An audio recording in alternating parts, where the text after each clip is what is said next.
नमस्ते।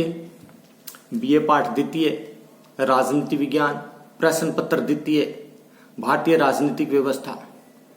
पिछली कक्षाओं में हमने भारतीय संविधान की उद्देशिका और संविधान की उद्देशिका के मुख्य लक्षण, महत्व या दार्शनिक आधार तत्वों पर चर्चा की, जिनमें संपूर्ण प्रभुत्व संपन्न समाजवाद, पंथ निरपेक्ष, लोकतंत्र, गणराज्य, न्याय, स्वतंत्रता, समानता आदि पर चर्चा की। और इन पर चर्चा करते समय अपने देखा कि इन सब का, सभी दार्शनिक आधार तत्वों का अपना अपना अलग अर्थ है, अपना अलग महत्व है। अपना अलग अर्थ और महत्व होने के बावजूद भी ये एक दूसरे से आपस में जुड़े हुए हैं, गुथे हुए हैं, जैसे माला में मोती। लोकतंत्र, या यूं कह सकते हैं संप्रभुता, और लोकतंत्र तभी सार्थक है जब व्यक्ति को न्याय,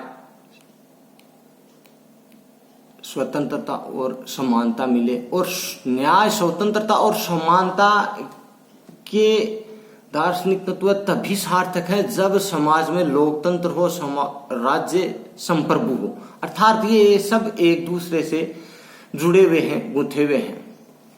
आज हम भारतीय संविधान की उद्देशिका के दार्शनिक आधार तत्व बंधुता, व्यक्ति की गरिमा व राष्ट्र की एकता और अखंडता पर चर्चा करेंगे। इसमें पहला है बंधुता।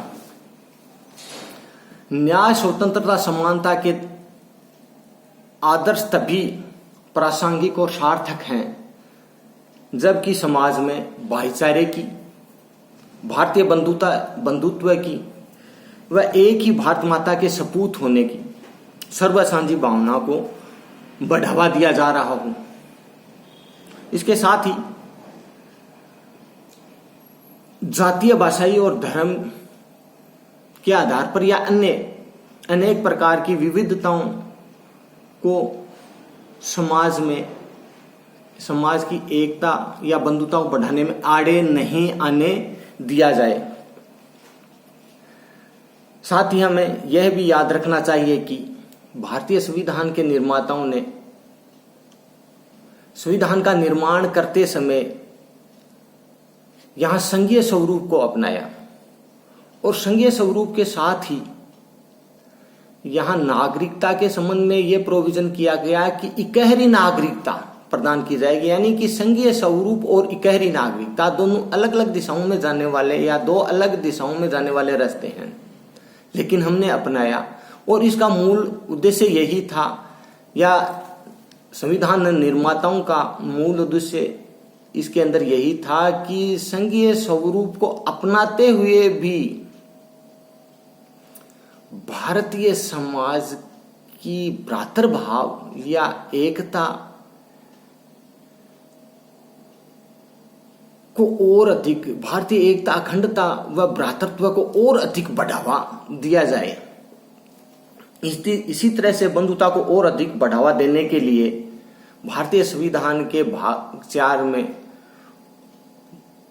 जो नया भाग 4 के मूल कर्तव्यों वाला भाग निर्धारित किया गया है, उसके अंदर नागरिकों को यह कर्तव्य सौंपा गया है कि वे सभी धार्मिक, भाषाई और क्षेत्रीय या वर्णगत विविधताओं को लांघ कर भारत के सभी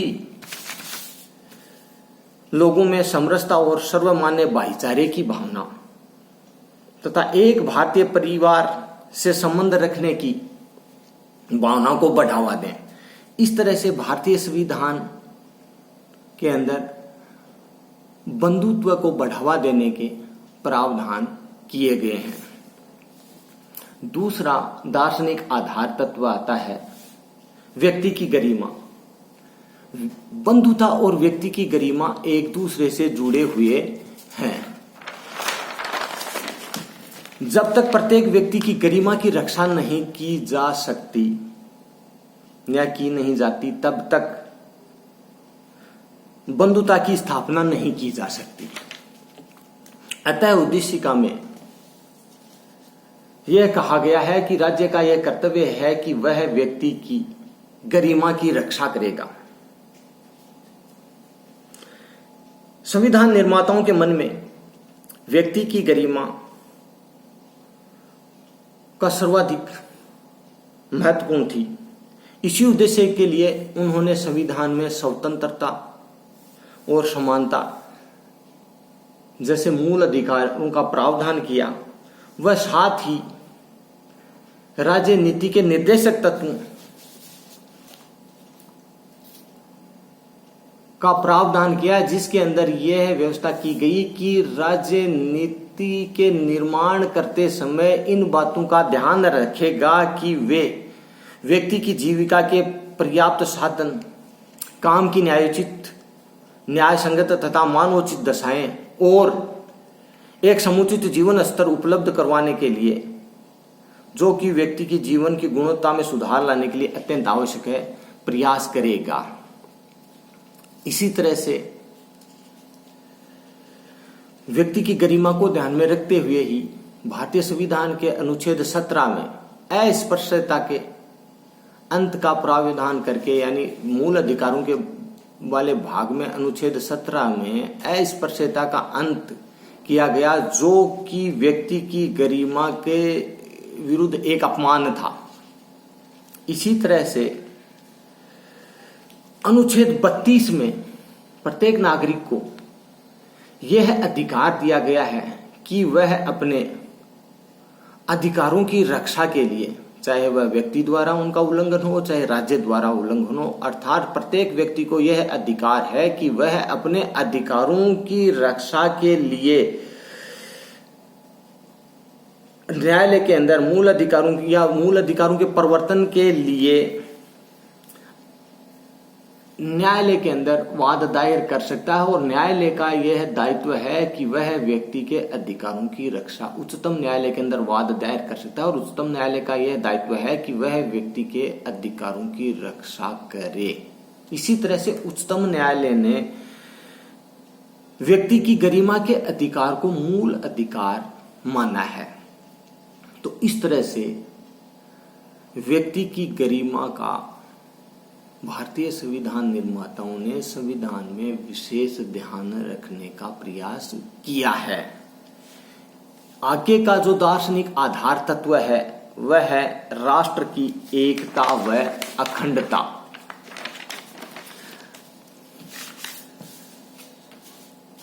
व्यक्ति की गरिमा और राष्ट्र की एकता और अखंडता दोनों आपस में जुड़े हुए हैं।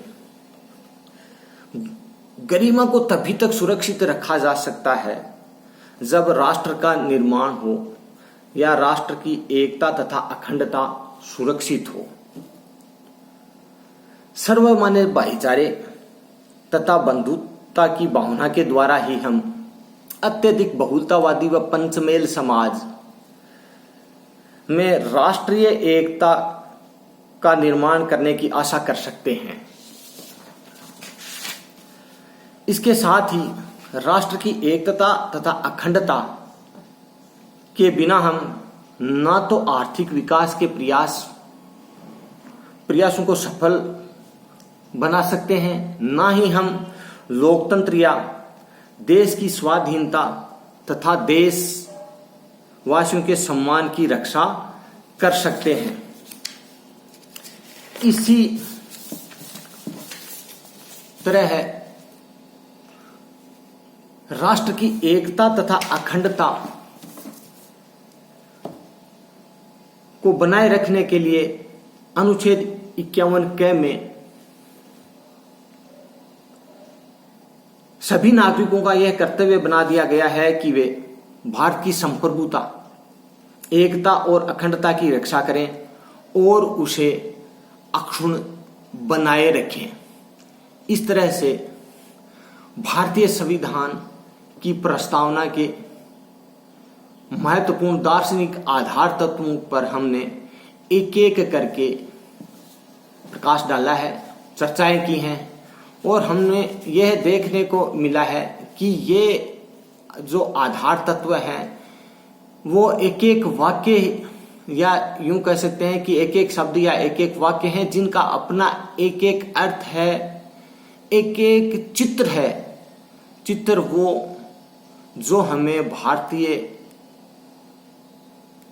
स्वतंत्रता संग्राम के त्याग, तपस्या और बलिदान की कहानी कहता है। इस तरह से हम कह सकते हैं कि हमने इस अध्याय में भारतीय संविधान की प्रस्तावना और दार्शनिक आधार तत्वों के ऊपर विस्तार से चर्चा की है। धन्यवाद।